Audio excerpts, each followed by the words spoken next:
War in the Pacific was waged not just with tanks and battleships, but with heat, jungle rot, and a creeping psychological dread. The European theater was defined by sweeping maneuvers and massive armored clashes.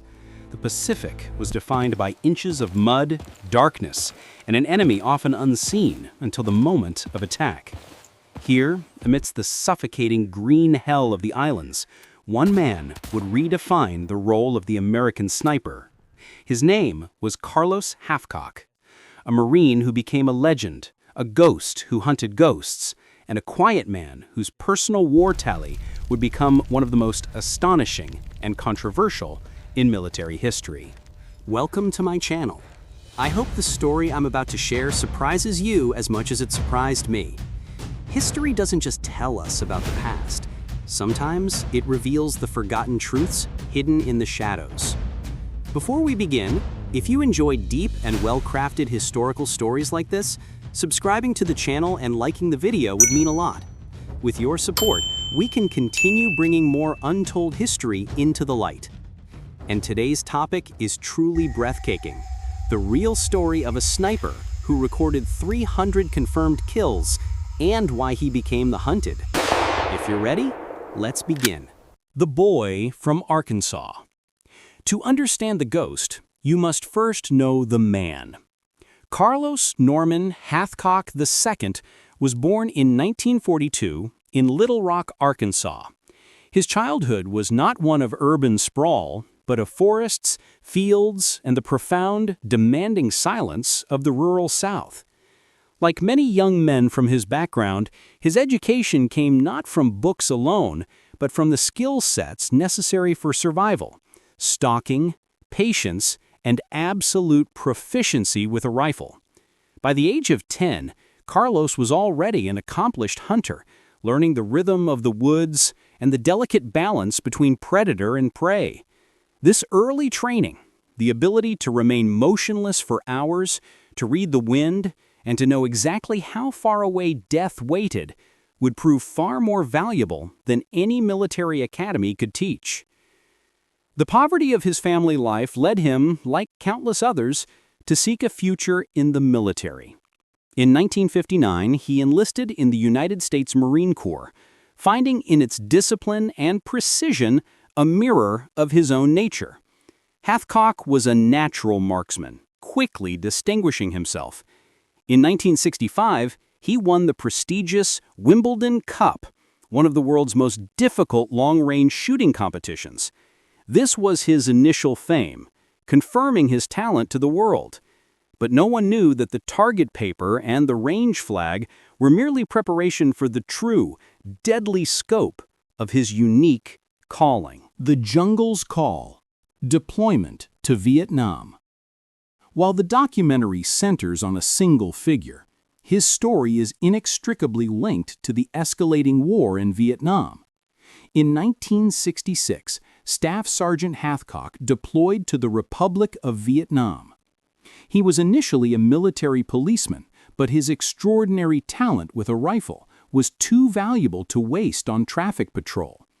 He was assigned to Marine Corps Scout Sniper Platoon, 1st Marine Division, based at the sprawling compound of Hill 55, southwest of Da Nang. The terrain in Vietnam amplified the terror of the unseen enemy. The Viet Cong and North Vietnamese Army, NVA, were masters of camouflage and close-quarters ambush. They targeted officers, radio men, and, most effectively, high-value assets. The Marines desperately needed a counter-tactic, a way to strike surgically, silently, and precisely from a distance. They needed a deterrent, a psychological weapon. They needed a sniper who could not be found. The term sniper in the mid-1960s U.S. military was still recovering from its perceived cowboy reputation. But the Marines, drawing on lessons from the Pacific campaigns of WW2, recognized its crucial utility in asymmetric jungle warfare. The mission of the sniper was simple: disrupt, demoralize, and eliminate high-value targets. Hathcock would take that mission and turn it into art. The white feather. Hathcock preferred the nickname Gunny, but the enemy soon gave him a title of far greater dread, White Feather. The origin of the name is simple, yet deeply symbolic. Hathcock, recalling a childhood tale, once inserted a white feather into the band of his bush hat as a dare, an emblem of defiance against the enemy who were actively hunting him. In a theater where camouflage was life, this small, bright object was an almost impossible challenge, a signature left for those who dared to track him. The enemy accepted the challenge. The NVA deployed their own counter-snipers and offered a bounty, according to various historical accounts, initially $1,000, which quickly escalated to over $30,000 for the man wearing the white feather. That bounty became a magnet, drawing in the most skilled enemy marksmen and turning Hathcock's patrols into personal duels. What set Hathcock apart was his operational doctrine. He wasn't just accurate, he was a master of stalking and position. He understood that the greatest threat to a sniper is detection, and the greatest weapon is psychological. His goal was not just to kill, but to disappear. His reputation grew with every confirmed kill, spreading through the enemy ranks like a virus. The enemy didn't fear the bullet, they feared the fact that the bullet came from nowhere, and that white feather was always watching. The most difficult shot. One of the missions that cemented Hathcock's mythical status, and one that directly illustrates the unique skill that made him so effective, was the nearly impossible shot he took to neutralize a high-ranking NVA general. The general was deep behind enemy lines, protected by a security detail inside a bunker complex near the old capital city of Hue. Hathcock was tasked with crossing dozens of kilometers of enemy territory, moving in utter silence to reach a position where he could observe the general. His weapon was his trusted Winchester Model 70 rifle, chambered in the powerful .30-06 Springfield round, topped with the standard Unertel 8x scope. The distance was vast, stretching beyond 2,000 meters, well outside the accepted effective range of the weapon. But the general did not expose himself. Instead, he made an extremely brief appearance through a reinforced tunnel opening. Hathcock had only a fraction of a second, relying on intuition and his absolute mastery of ballistics calculations to squeeze the trigger. The shot was fired. The round traveled nearly 2 seconds, traversing the vast distance. According to the after-action report, the round struck the general not through the front, but through the general's optic, having passed through the general's own rifle scope. A perfect, nearly impossible center mass hit. The round had threaded the eye of the needle, hitting its target with devastating accuracy. This singular shot wasn't just a kill. It was a demonstration of a precision that bordered on the supernatural. It confirmed to both sides that they were dealing with a force unlike any other. The unthinkable tally.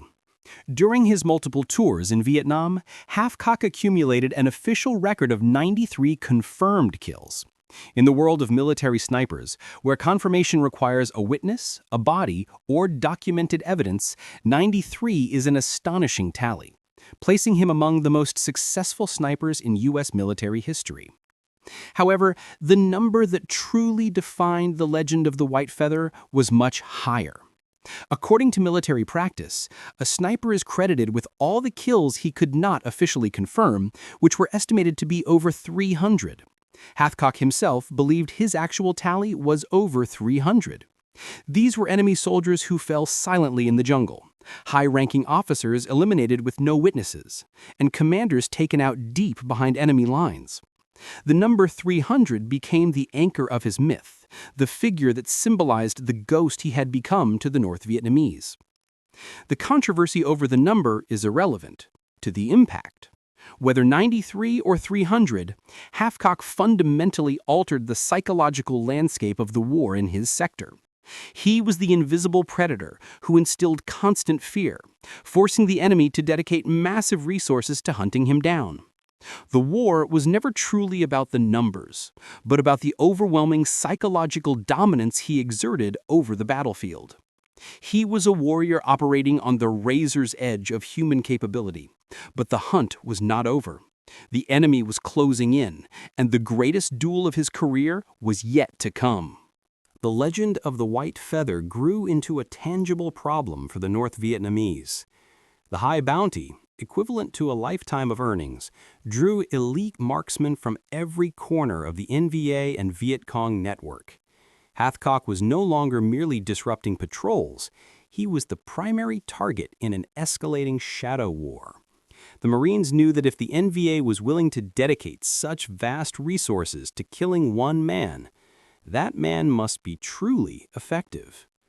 The enemy's answer to Hathcock was a counter-sniper of legendary skill, known only as the Cobra. According to historical accounts from Hathcock and confirmed by intelligence reports, the Cobra was an instructor at a North Vietnamese sniper school, responsible for training dozens of deadly marksmen. His mission was singular: eliminate the white feather. This turned the jungle into a chessboard where the moves were deadly and the stakes were existential. The Cobra's hunt. The Cobra was not like the young, inexperienced soldiers Hathcock usually encountered. This was a man with immense patience, superior tracking skills, and a deep understanding of American tactics. The Marines in Hathcock's sector began noticing unsettling signs. Casualties began to rise among their own snipers, and the kills were eerily precise, often targeting vital areas at extreme range. The Cobra was establishing his dominance. The conflict became intensely personal for Hathcock. The Cobra was using Hathcock's own terrain against him, hunting his students and his comrades. Hathcock knew that every time he went into the field, he wasn't just facing random enemy soldiers. He was facing a structured, disciplined attempt to assassinate him. The ultimate duel began when Hathcock and his spotter, John Roland Burke, found evidence that the Cobra was operating nearby, a telltale sign of a position that had been occupied for days, a discarded piece of equipment, or a disturbance in the undergrowth only another expert could spot. The two masters were now hunting each other, a psychological battle fought through stillness and silence. The rules of engagement were simple. The first one to blink, twitch, or make a sound was the one who died. The impossible stalk. Hathcock recognized a deep pattern of movement that suggested the Cobra was stalking him from a fixed position, using a specific high ground that commanded a wide field of fire. To approach the Cobra, Hathcock had to cross a vast open expanse of rice paddies and thin jungle, a distance of nearly 1,500 yards that was entirely exposed. Making the approach during the day was suicide. Hathcock decided on a tactic that demanded the absolute pinnacle of human endurance and patience, a 3-day, non-stop crawl. Hathcock and Burke shed every piece of gear that wasn't strictly necessary, keeping only their rifles, minimal water, and sea rations. They began moving at a rate so slow it was nearly imperceptible. Every 6 inches forward took several strained minutes. They had to ensure that their bodies did not disturb the insects, leaves, or mud in a way that would suggest unnatural movement. They moved only when the wind blew or when the jungle noise briefly intensified. Hathcock quote, voiceover, "I had snakes crawl over my back, spiders dropping on my face. The sheer heat was enough to make you hallucinate, but I had to move or the Cobra would keep killing my men." For 72 hours, they were integrated into the environment. They drank minimal water, fought off hallucinations from exhaustion, and moved with the slow, agonizing precision of geological erosion. This was not a sprint. It was a testament to the grinding mental fortitude that was required to defeat the world's most patient adversary. The gleam of retribution.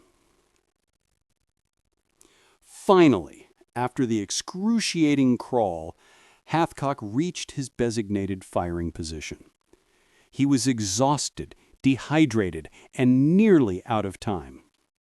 As the first rays of dawn broke across the terrain, casting sharp, revealing shadows, Hathcock scanned the jungle ahead. He knew the cobra had to be there, waiting for him to break cover. Then Hathcock saw it. Not the enemy, but a subtle, fatal flaw in the cobra's discipline, a brief, tiny gleam of light. The cobra, positioned perfectly, had made the cardinal mistake of a jungle sniper, allowing sunlight to reflect off his rifle scope's objective lens. It was a flash no larger than a tiny mirror fragment. But in that moment, it was everything. In that instant, Hathcock knew two things: the distance and the fact that the cobra was looking directly at him, waiting to fire. It was a race of milliseconds. Hathcock adjusted his Winchester, held his breath against the exhaustion, and pulled the trigger. The shot was fired, the round traveled. According to the official report, the cobra was killed instantly. The intelligence gleaned from the position confirmed it was indeed the renowned counter-sniper. But what Hathcock discovered next was horrific, yet confirmed his own tactical brilliance. His bullet had entered the enemy's own rifle scope, traversed the length of the glass, and struck the cobra directly in the eye. It was the same, seemingly impossible shot Hathcock had executed on the general. The psychological victory. The duel was over. The victory over the cobra, though never widely publicized at the time, was a massive psychological victory for the Marines in that sector. The constant pressure was lifted. The white feather had not only survived, he had delivered a chilling, definitive message: you cannot hunt me. Hathcock's unique method of targeting a reflective scope demonstrated a mastery of ballistics and timing that was unprecedented. The speed of the bullet, the reflection of the glass, and the split-second decision required perfect execution. This incident became legendary among Marine snipers and a powerful deterrent to the NVA. The enemy's fear of the white feather intensified. The bounty remained, but the willingness of high-level snipers to actively hunt him declined sharply. Hathcock had won his personal war of wills, ensuring that the remaining enemy snipers were now operating defensively, not offensively. However, the nature of Hathcock's war demanded that he remain a phantom. He had become a symbol of terror to the enemy, and that terror required him to take on missions of increasing risk and emotional weight. His greatest act of quiet courage was still ahead of him, a mission not for tactical gain, but for the profound duty of a warrior. The Princess and the Tunnel Rat. Carlos Hathcock's reputation as the White Feather granted him a certain operational flexibility, allowing him to be called upon for missions deemed impossible or politically sensitive. Having defeated the most skilled counter-sniper the NVA could offer, Hathcock found himself facing challenges that tested his humanity as much as his marksmanship. The war demanded not just skill, but an impossible kind of emotional detachment. Two specific missions during his time in Vietnam are often cited not for their high body count, but for the moral and ethical weight they carried, illustrating the brutal reality of the war and the unique burden placed upon the sniper. The Princess of the NVA. Hathcock received orders to eliminate a specific high-ranking Viet Cong officer, who was known only by the designation the Apache. This commander was not a man, but a woman. She was a known torturer of captured American Marines who, according to intelligence reports and the testimony of survivors, specialized in barbaric methods designed to terrify the local population and demoralize U.S. troops. She had become a symbol of Viet Cong ruthlessness. The mission was delicate. The Apache was heavily guarded and operated deep within a secure zone. Hathcock understood the mission was not just tactical, it was moral. He had to stop the terror this individual was inflicting. Hathcock spent 4 grueling days stalking the Apache, moving into position through marshland, suffering from the heat and the constant threat of detection. He finally found his vantage point, overlooking a secure encampment. He watched as the woman moved through the camp, addressing her troops. The shot was long, requiring him to calculate not only distance and wind, but the emotional cost of the kill. As a hunter raised in the tradition of respect for life, this was perhaps his most difficult assignment. He fired only when he had absolute certainty of the target and the safety of any surrounding personnel. The shot was successful, eliminating the Apache instantly and stopping her reign of terror. Hathcock never expressed pride in the act, only grim satisfaction that the torture had ended. It demonstrated the unique ethical responsibility of the sniper. Sometimes the targeted termination of one life is the only way to save many. The Tunnel Rats Rescue. A far more harrowing mission came when Hathcock was tasked with rescuing a group of Marines who had been captured and were being held in a deep, sprawling complex of Viet Cong tunnels. These tunnels, narrow, suffocating passages barely wider than a man, were the domain of the tunnel rats, soldiers tasked with entering the dark labyrinths. A Marine patrol, including a tunnel expert, had been ambushed and captured. Their location was pinpointed to a section of tunnels known to be guarded by a large number of enemy troops, many of whom were veterans armed with superior rifles. Hathcock was sent in not as a typical sniper, but as a heavily armed patrol member, using his exceptional marksmanship in an entirely different, terrifying environment. He led a small counter-ambush team. The mission was immediate, brutal, and fought at zero range. In the damp, crushing darkness of the tunnel mouth, the situation escalated into a savage firefight. Hathcock used not his precision rifle, but a standard M14 and eventually a Colt 1911 pistol. The sound of gunfire was deafening in the tight space. Hathcock's ability to remain calm and assess threats in the chaos, coupled with his lightning-fast reaction time, allowed him to neutralize multiple threats simultaneously. He succeeded in breaking the enemy defenses and securing the area long enough for the captured Marines to be rescued and evacuated. He sustained multiple near misses, but his focus was absolute. This incident proved that the White Feather was not merely a long-range specialist, but an elite close-quarters combatant whose training allowed him to adapt his deadly accuracy to any environment. The brush with death. Hathcock returned to the field, continuing his work of precision disruption. But fate, which had guided his rifle for so long, nearly claimed him in an instant of sheer bad luck, far removed from the silent tension of a sniper duel. In September 1969, Carlos Hathcock was riding in an Amtrak, an armored personnel carrier, near the Phu Bai combat base when the vehicle struck a powerful anti-tank mine. The explosion was immense and immediate. The vehicle was engulfed in flames. Hathcock, though severely burned and stunned, reacted immediately. The blast had incapacitated the driver and the turret gunner, trapping them inside the burning wreck. Ignoring his own searing pain, Hathcock dragged his wounded comrades out of the inferno one by one, saving their lives. He performed this heroic act with flames licking at his own body, suffering extensive, agonizing third-degree burns over much of his lower body, arms, and face. He was finally pulled away from the burning vehicle, but his combat career was over. The physical damage was immense. He was evacuated, first to a naval hospital in Japan, and then back to the United States.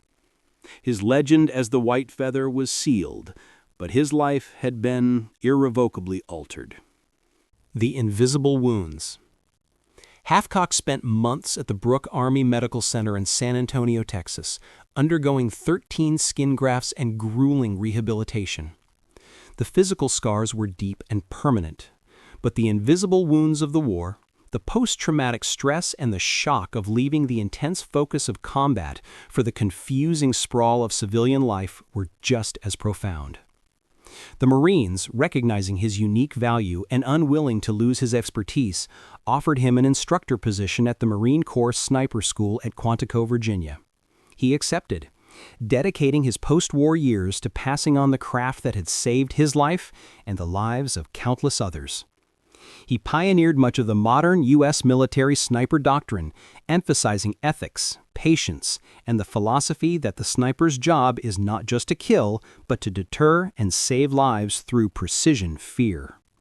He trained a new generation of marksmen who would carry his quiet, deadly lessons into future conflicts. However, the pain from his burn injuries became chronic and debilitating. Compounded by PTSD, the invisible wounds eventually forced his medical retirement from the Marine Corps in 1979.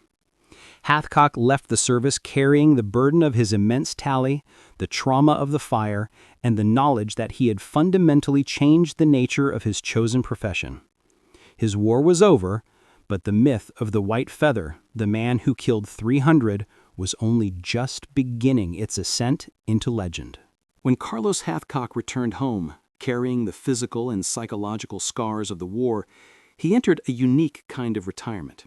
Though his combat days were finished, his influence was just beginning. He became the architect of the modern American military sniper, a role that cemented the legacy of the White Feather far beyond the jungles of Vietnam. Assigned to the Marine Corps Sniper School at Quantico, Virginia, Hathcock dedicated the next decade of his life to transforming the sniper's role from an isolated battlefield curiosity into a vital, integrated combat force. He took his hard-won lessons, the necessity of the 3-day crawl, the psychological warfare, and the ethics of precision, and crafted the curriculum for generations of Marines. Hathcock insisted that the primary quality of a sniper was not marksmanship, but courage and discipline. He taught his students that the sniper's rifle was a tool for saving lives, not simply taking them. He instilled a philosophy of absolute certainty. A sniper only pulls the trigger when the target is confirmed and the mission outcome is guaranteed. This ethos moved the sniper from being viewed as an assassin to being recognized as a high-value, force-multiplying asset. The .5 caliber breakthrough. Perhaps Hathcock's most enduring technical legacy was his pioneering use of the .5 caliber Browning machine gun (BMG) cartridge as a precision long-range anti-material and anti-personnel weapon. During his Vietnam tours, Hathcock needed to eliminate a heavy target, a Viet Cong operating a large 20mm mortar position from over 2,000 yards away. His standard Winchester Model 70, though highly accurate, simply didn't possess the necessary ballistic energy to ensure a kill at that extreme range. Hathcock improvised. He took a single-shot .5 caliber machine gun, mounted a standard Unertl telescopic sight onto it, and adapted it for precision shooting. The result was transformative. The heavy .5 caliber round, designed to hitting vehicles and aircraft, retained immense energy and stability over vast distances. It was a revolutionary development, instantly turning the sniper rifle into an anti-material platform capable of destroying lightly armored vehicles, bunkers, and heavy equipment, targets previously reserved for artillery or air power. This adaptation allowed him to make what was, at the time, his longest confirmed kill, an enemy soldier on a bicycle at 2,500 yards, about 2,286 meters. That record stood for decades. More importantly, it established the foundation for modern military doctrine regarding the .5 caliber rifle, the precursor to today's Barrett M82 and other heavy sniper platforms. It was a leap in capability born of battlefield necessity and Hathcock's inventive mind. The mental burden of the score. While Hathcock was publicly celebrated as the man with the 93 confirmed kills and the 300-plus unofficial tally, The reality of that score was a constant, heavy weight. He never glorified the act of killing. For him, the deaths were necessary acts of precision that, in the brutal economy of war, ensured the survival of his comrades. In his later years, struggling with chronic pain from his burns and the escalating severity of his PTSD, he was often asked about the emotional toll of his career. He consistently maintained a quiet pragmatism rooted in his duty. "I enjoyed shooting. I loved the Marines, but I didn't enjoy the killing. I did what I had to do. You have to kill people to stop people from killing more people." The legend of the White Feather, while honoring his incredible skill, often overshadowed the very real man and the heavy emotional cost of his unique service. He wrestled with his demons, common to many veterans of that brutal conflict, but he channeled his struggle into mentorship, finding purpose in ensuring future Marines were better prepared, tactically and mentally, for the terrible demands of the job. The final years and the unbreakable spirit. Hathcock's health continued to decline, leading to his forced medical retirement in 1979 due to the debilitating effects of multiple sclerosis, exacerbated by his wartime injuries. Despite his physical challenges, he never lost his connection to the Corps or his passion for marksmanship. His story and philosophy were finally beginning to enter the public consciousness through books and articles, securing his place not just as a great Marine, but as the foundational figure of modern military sniping. Carlos Hathcock passed away in 1999 at the age of 56. His death was not in the jungle chaos of Vietnam, but decades later, succumbing to the cumulative damage inflicted by the war.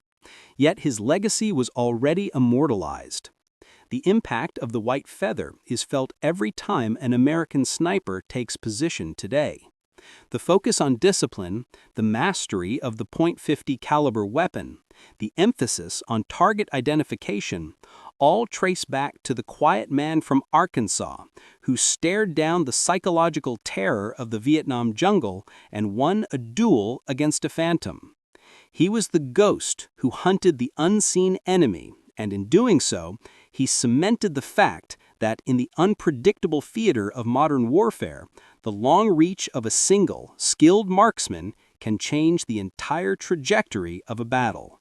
The enduring shadow of the White Feather.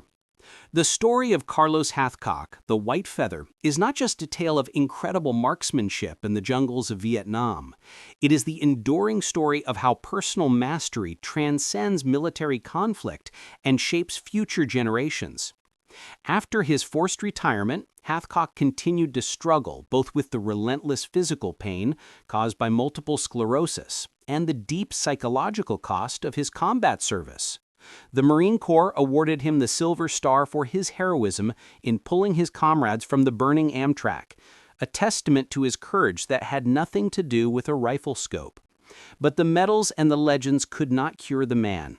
Hathcock's final years were marked by quiet suffering, yet his legacy was already taking on a life of its own, transforming into the doctrine that governs every U.S. Marine sniper today. The legacy of the .50 caliber.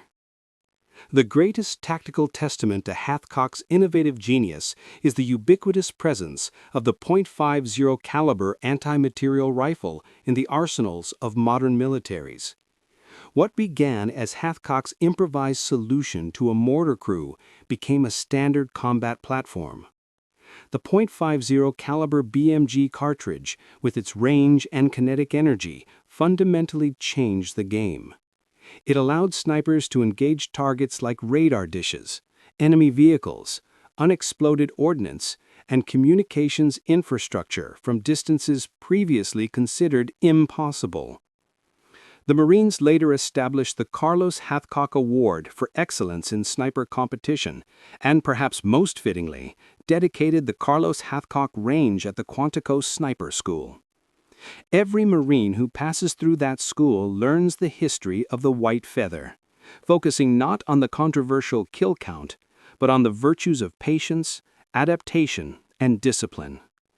Hathcock taught them that the bullet is an instrument of justice, not vengeance, and must be wielded with total mastery. The myth versus the man. The number 300 will forever be attached to Carlos Hathcock, an estimate based on the unconfirmed targets he took out deep in enemy territory. While the official confirmed tally of 93 is the number recorded in history books, the higher estimated number serves a crucial psychological function. It defines the depth of his impact on the battlefield. Historians and biographers agree that the psychological fear the white feather generated was a massive force multiplier for the Marines. He forced the NVA to constantly divert resources, change tactics, and sacrifice speed, all to avoid the unseen predator. The high count, whether confirmed or estimated, simply quantifies the existential terror he inspired. Ultimately, the accuracy of the number matters less than the fact that his name is synonymous with the highest possible standard of lethal precision. He demonstrated that a single disciplined individual could effectively paralyze enemy command and control over a vast area, a lesson that resonated profoundly with future special operations forces around the globe. The enduring shadow. Carlos Hathcock's life was a testament to his deep, almost spiritual connection to the rifle. From the forests of Arkansas to the jungles of Vietnam, he operated in a space of stillness and absolute focus that few could comprehend. He saw the world in fractions of a degree, in shifts of air pressure, and in the minute imperfections that gave away a hidden enemy. He was a warrior who never sought fame, yet found immortality. His story, the crawl across the rice paddy, the duel with the cobra, the impossible shot through the scope, transcended mere military service and entered the realm of myth. The man who wore the white feather was not a killer. He was a silent guardian who endured immense suffering to save the lives of the Marines he loved. He carried the weight of the war for the rest of his life. But in doing so, he taught us a powerful truth, that the true measure of a warrior is not the strength of his weapon, but the unshakable strength of his will. The shadow of the white feather stretches across decades, continuing to guide the hands and minds of those who must fight the unseen war. Thank you for watching. I hope this story gave you a deeper look into the hidden side of history. If you enjoyed the video, don't forget to like, comment, and subscribe. Your support truly helps this channel grow. If there's a historical mystery or a forgotten figure you want me to cover next, feel free to share it in the comments.